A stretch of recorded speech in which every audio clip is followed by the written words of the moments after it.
Hello, and welcome to Freedom with Marketing. I'm Sam, the founder of Freedom with Marketing, and welcome to the Life, Leadership and Business Lessons video playlist.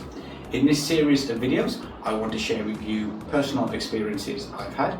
A lot of them will come from my passion of ultra running, and I want to share with you the stories, the experiences I've had, and then the lessons that I've learned so you can apply them into your life, business, and any area of whatever it is that you want to get better at doing, so that hopefully you can avoid making the same mistakes that I have.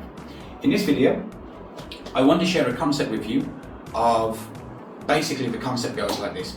You're in a situation, but things are going to get worse before they get better, and you need to be okay with that.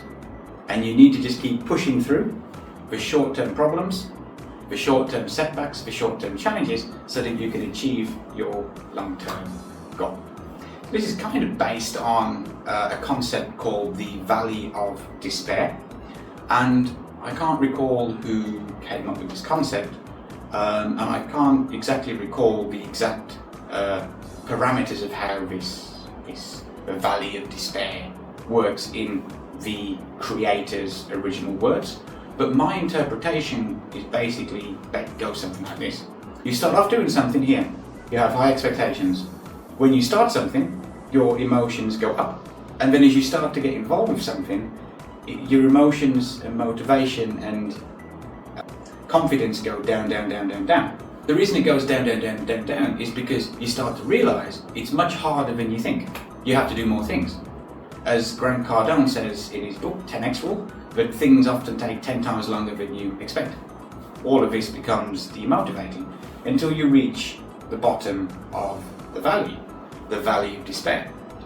This is where you feel like everything's going wrong. You can see your goal over there, but it just seems insurmountable. It seems impossible to achieve. There's so much stuff that you need to do. This is where most people quit. If you continue to progress, slowly your motivation goes up. Slowly you have more confidence that you'll achieve your goal, and eventually you will actually do it. So you start here, it goes up, it goes all the way down, you're in the bottom, you have to endure it through the bottom, and then the more you endure, the more you keep going through, the more you make strategic decisions today to improve where you're at tomorrow, the higher and higher this climbs. And so you will experience all of this in a ultra run. Well, at least I do, in pretty much most of my runs that I've done. At the starting line, you get excited. Everyone's got the adrenaline, everyone's there together. You do the first 10 kilometers and you're feeling great. You feel the endorphins are starting to kick in. You feel like you can run forever. As the day goes on, things start to get progressively worse. And then you might reach a point where you have blisters on your feet, you're having GI issues, it's coming out the front end, it's coming out the back end, you're hot, you're chafing, you can barely move anymore. And that's when you're only halfway down. And then things get progressively worse, especially as you go into the night. And then you find yourself in a position where everything hurts, nothing's gone right, and you suddenly have the realization that you've been out for 15 hours and you've still got at least another 13 hours to go. This is where most people quit. When you're at the bottom, you feel like it's after 15 hours, you've got another 13 hours or more to go. You have to just keep pushing through. A few hours later, you look and say, oh, I've only got 10 more hours to go. It's still a long time. But you keep pushing, you keep going, you keep moving. And the next thing you know, you only have about 7 hours to go. There's only 2 more aid stations to go. At that point, it becomes more manageable. You reach a point where you're here and you think, I only have this much further to go. And when you can start breaking it down into individual milestones, I've got 25 kilometers left to go. Let me focus on getting the next 3 kilometers done. That would be 10% more of what I have to go. And then you keep doing that until you find yourself where you might have 16 kilometers to go. You're going to finish if you just keep moving, and that's when you come out at the other end. That is a powerful life lesson that you can have, and the experience and how you can apply it in all areas, because if you go through it and you know you can get through these things, in running, for example, you can do the same in business too. So let me share a personal story of where this directly applied to me, and then let me share with you a personal story of where this applied to me. So in 2023, I joined it was supposed to be a 55-kilometer run, but in actual fact, it was closer to 60. The run took me 18 hours in total. I made the cut-off time in plenty time and finished it. Here's what happened. This was a new course in a new part of where I live, where the run was, so I was unfamiliar with the environment and the trails and what it's like. I wanted to get on as many calories as I could within reason to have the energy to move forward. I started off, I pushed a little bit harder than I should have done. Before there was a really steep climb of about 700 meters. It was hot, humid, really difficult.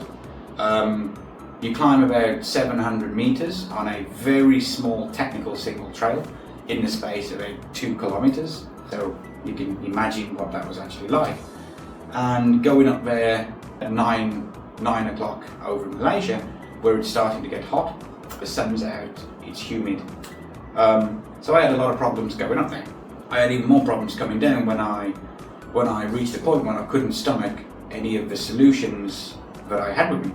So my solutions were I mixed calories with water in the form of powders to try to continuously have it on. Next thing I knew, I was throwing up. Every few steps I was throwing up, I was dizzy, I was really dehydrated. One way or another I got to the bottom, bought some water from a vendor by the side of the street, drank some water and tried to recuperate and try to settle things down. This did not happen, unfortunately, and this was only 20% of the way into the run. I still had the rest of the day to go. Next thing, I had GI issues. I was vomiting, I had stomachache, and I had major issues with the heat all day. I never really recovered from that incident. And I remember reaching a point, only 35 kilometers in, where it was about 4 o'clock and I was leaning on my poles, vomiting. It was so hot, dizzy. All I wanted to do was just lie down. And at that point, I have to admit that if someone would have drove past and enticed me to get into the car to not finish, I would have strongly considered it. I'm not saying that I would have, but I would have strongly considered it. That process from finishing the hill with the issues that I had, all the way down to where I've just described, being on the poles, barely able to move, I was at the bottom of the valley of despair. The only way I got through it was one step at a time, one step at a time, one step at a time, then 5 steps, 10 steps, and next thing I know I came to a little village and found a shop. I tried to recuperate as best as I could. I got a cold drink, I got water, I bought some stuff, and I continued. And then things slowly started to get better and better and better. I wasn't able to run because of GI issues, all kinds of not so good things, and I just slowly, one step at a time, one step at a time, one step at a time. Then it became dark. Immediately after it gets dark and you have your headlight on, what I found is it's exciting because it's different, and then things deteriorate quickly. And it was just persevering until you get to the final section where you only have 8 kilometers, 9 kilometers to go, only another 2 hours. And at this point you're on a single trail, you have to cross rivers and all kinds of different things in the dark. But eventually I got there. That was my experience. And when I was right at the valley of this, right in the valley, right at the bottom of this, like I said, if someone would have come past with a car and asked me to get in if I didn't want to finish, I would have strongly considered quitting. But yet the time from 3 p.m. to midnight when I finished would have passed regardless. And the very next day I'm going to look back and think, why did I quit? It wasn't that bad, I wasn't dying, it was just a bad spot that I was in. And that is sort of the experience there. And if you apply it to business or whatever you're doing, if you can accept that things are just going to get progressively worse, especially when you're learning something new. You don't know what to expect, you can't predict what's going to happen. When you're at the bottom of it, to stick at it, to keep your long-term goal in mind, and to make strategic decisions that will move you closer towards achieving these goals. Because if you don't, and you quit and you move on to something else, one day you're going to wake up thinking, what if I just continued doing that?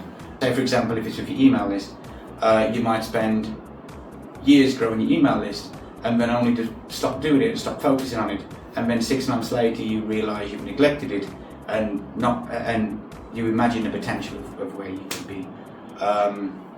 So the takeaway lesson here is that accept things are going to get worse.